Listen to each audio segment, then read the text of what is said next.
오늘 저희가 좀 깊이 들여다볼 자료는요. 이게 참 특별합니다. 네, 거의 2000년 전으로 거슬러 올라가죠. 맞아요.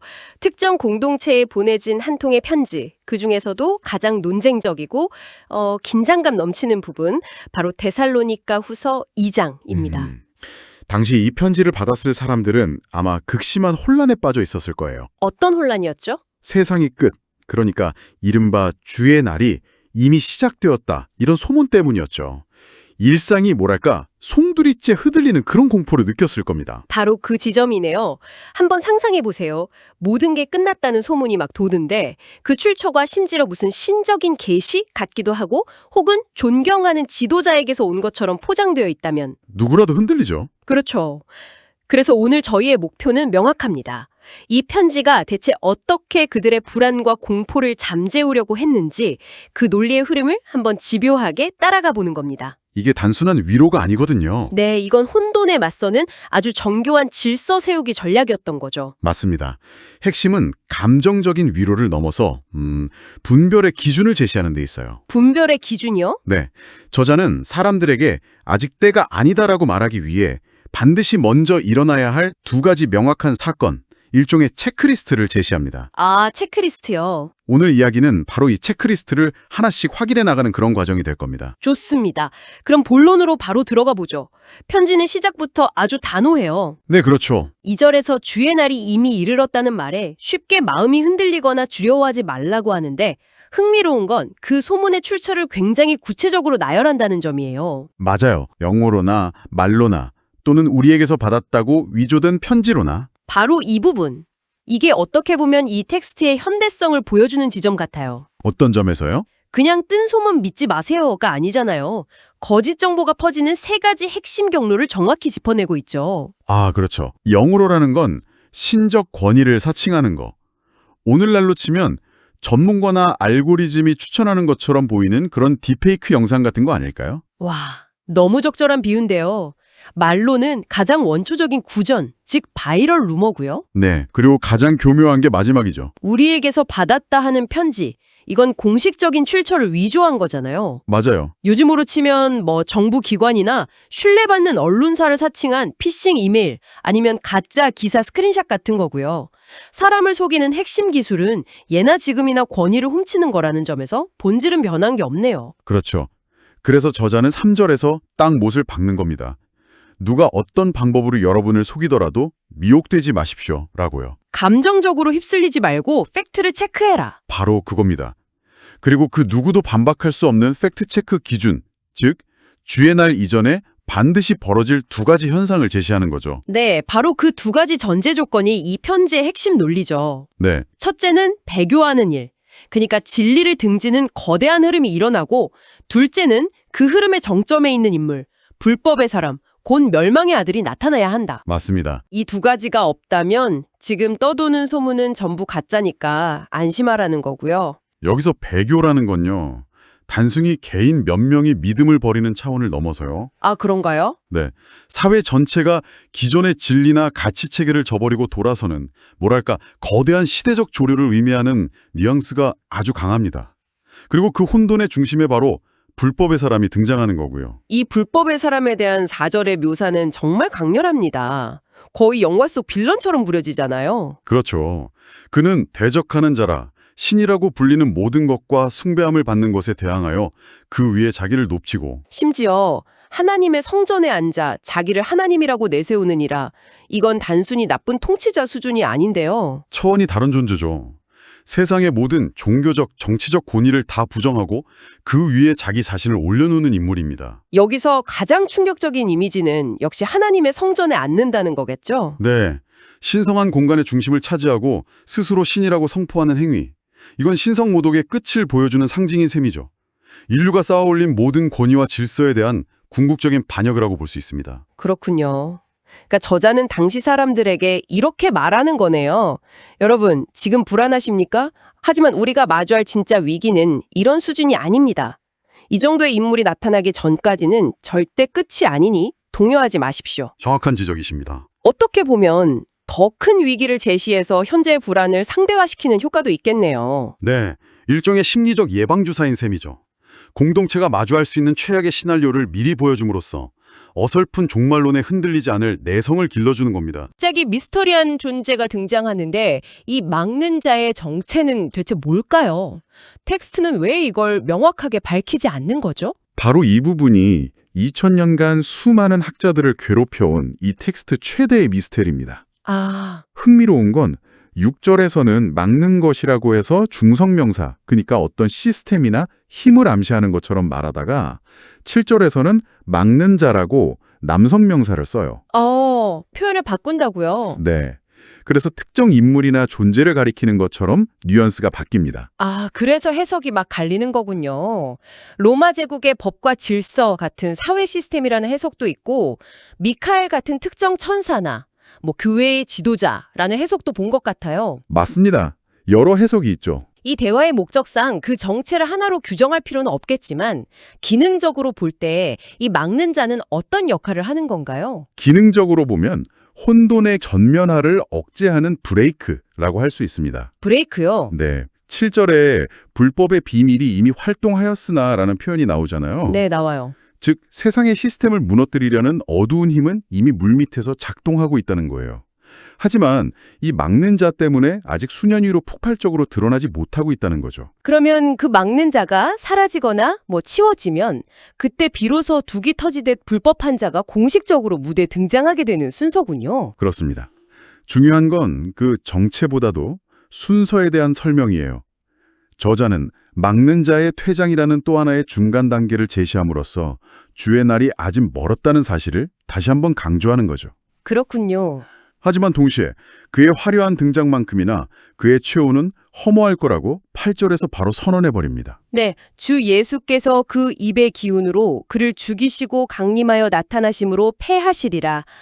입의 기운이라는 표현이 되게 인상적이네요. 그렇죠.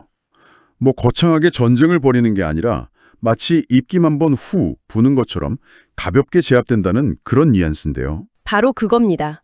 두려움의 대상을 압도적인 권위 앞에 아주 무력한 존재로 그려내는 거죠. 그의 등장은 극적일지 몰라도 결말은 이미 정해져 있으니 미리부터 겁먹을 필요가 없다. 이런 메시지를 독자들의 마음에 심어주는 고도의 수서법입니다. 자, 그럼 이 불법한 자는 대체 어떤 방식으로 사람들을 속이는 걸까요? 구절을 보면 그가 쓰는 무기들이 나오거든요. 네, 모든 능력과 표적과 거짓 기적과 불의의 모든 속임. 이건 거의 초능력에 가까운 사람들을 현혹시키는 강력한 수단들인데요. 여기서 표적과 기적이라는 단어는 원래 신적인 권능을 증명할 때 쓰이는 단어들이에요. 그런데 그 앞에 거짓이라는 수식어를 붙여서 그 본질이 진품을 흉내낸 모조품이라는 걸 분명히 하죠. 아, 진짜처럼 보이는 가짜 기적이요? 네, 사람들은 거기에 열광하며 그를 따르게 될 것이라는 경고입니다. 근데 문제는 사람들이 왜 이렇게 쉽게 속아 넘어가는가 하는 점이죠. 맞아요. 10절의 분석이 정말 날카롭습니다.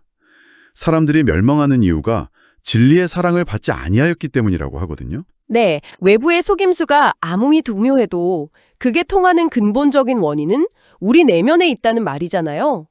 이건 좀 충격적인데요. 이 부분이 이 텍스트의 가장 깊은 통찰이라고 생각합니다. 멸망은 수동적으로 속아서 당하는 사고가 아니라는 거예요. 그럼 뭐죠? 진리를 사랑하기를 거부한 능동적인 선택의 결과라는 겁니다. 진실을 마주할 기회가 있었음에도 그것이 불편하거나 마음에 들지 않아서 외면하는 태도 자체가 거짓이 들어올 문을 활짝 열어준다는 거죠. 잠깐만요. 그럼 11절에 하나님이 미혹의 역사를 그들에게 보내사 거짓 것을 믿게 하심은 이라는 구절은 어떻게 이해해야 하나요? 마치 하나님이 일부러 사람들을 함정에 빠뜨리는 것처럼 들릴 수도 있잖아요. 굉장히 어려운 구절이지만 신학적으로는 이렇게 해석하는 게 일반적입니다.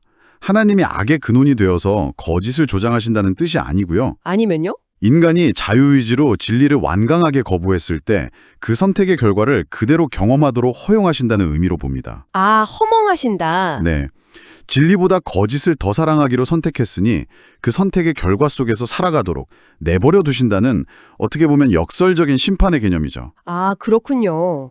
적극적인 개입이라기보다는 그들의 선택을 존중한 결과 나타나는 자연스러운 귀결이라는 말씀이시군요. 맞습니다.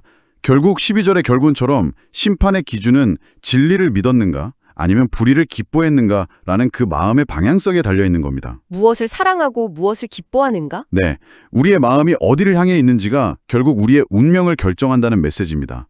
외부의 화려한 기적이나 현상에 현혹되지 말고 너 자신의 마음이 진리를 향하고 있는지 먼저 점검하라는 강력한 촉구죠.